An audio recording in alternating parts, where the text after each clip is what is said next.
So, a lot of people talk about the absence of Keith Thurman's power. But to be honest, it's the absence of a lot of dudes' power in the welterweight division. And I believe the absence of their power has to do with, at this point of their career, they're still fighting at 147 pounds. And I believe, you can't be fighting 147 pounds for 10 years. Keith Thurman been welterweight, been a professional welterweight for 12 years.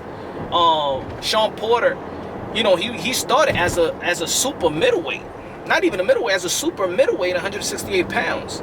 So these dudes,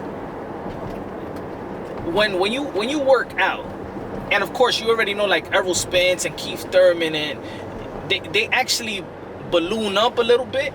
They do walk around sometimes 170, 180 plus pounds. Errol Spence have said it before the Kell Brook fight that he's ballooned up to 185 plus pounds.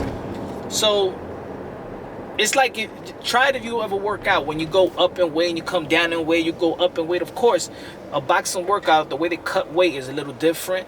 Their working out regimen. But in the end of the day, it's the human body. You cannot go up and down all the time. When you're coming down all the time, that means you're losing power. You're taking power. So if you really want to know why these dudes are not, exercising their power and we're not watching their knockouts, type of power. Look at Errol Spence versus a lightweight, Mikey Garcia. I mean, he was throwing everything in the kitchen sink. He threw every punch available, every punch landed, and it did not affect Mikey Garcia one bit. Does it have to do with the chin of Mikey Garcia, or does it have to do with the lack of power, in particular that fight with Errol Spence? Of course, he beat Carlos Ocampo with that one shot, but I believe that Carlos Ocampo just came in to fall, But Errol Spence, his power was wasn't existent. His power wasn't there.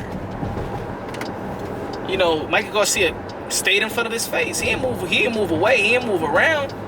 So he was taking his punches. Keith Thurman, he's hurt a couple of people, but let's say Josecito Lopez just kept on coming.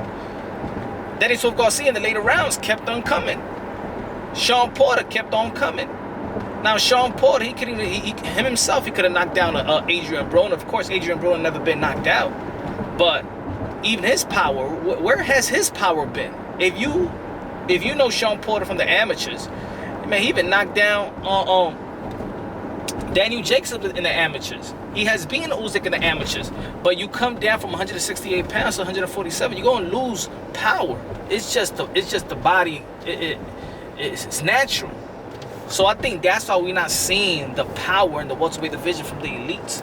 Now, have you seen Bud Crawford's power? Yes, we have seen his power. He has stopped every opponent since he come to the welterweight division. You know why? Because he has moved up. So when you're moving up, you're actually gaining power.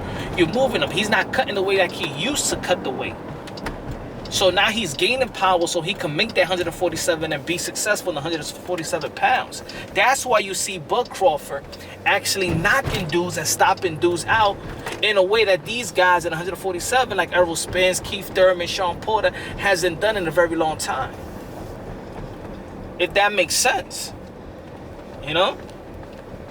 So, and now you got, guys had to move up. The Jesse Vargas of the world had to move up. Because how long can you be a welterweight? How long can you be 147 pounds? I mean, in your adult body. You ain't gonna have the same body you had as a teenager. These guys was a welterweight as teenagers. You grow out of that. Manny Pacquiao grown out of that. Floyd Mayweather grown out of that. Every boxer has grown. Canelo grown out of that. I just don't understand. These guys are still fighting 147 pounds. I know there's the prestige. Is the prestige division, but I bet if all of them move up and decided to move up at the same time, 154 pounds, then the super welterweight division is gonna be the most prestige division. 154 division is going to be the most prestige division against, with the Charlos at that, with the Laras at that. I believe these guys should move up so we could actually see the power that they possess, because I don't believe that you're going to watch any KOs, probably TKO if the referee does help you out.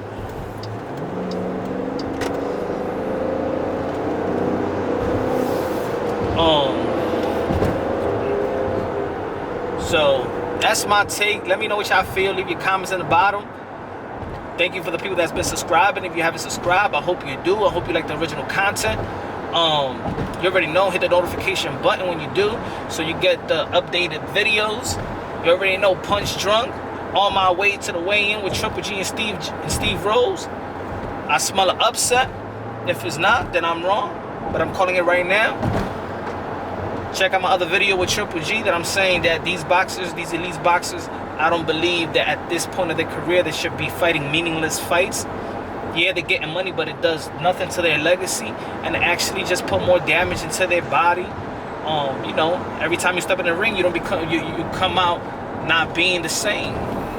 So we'll see about that. Check that video out. Check the channel out. Peace out. Have a good day. Blessed day. You already know. Punch Drunk.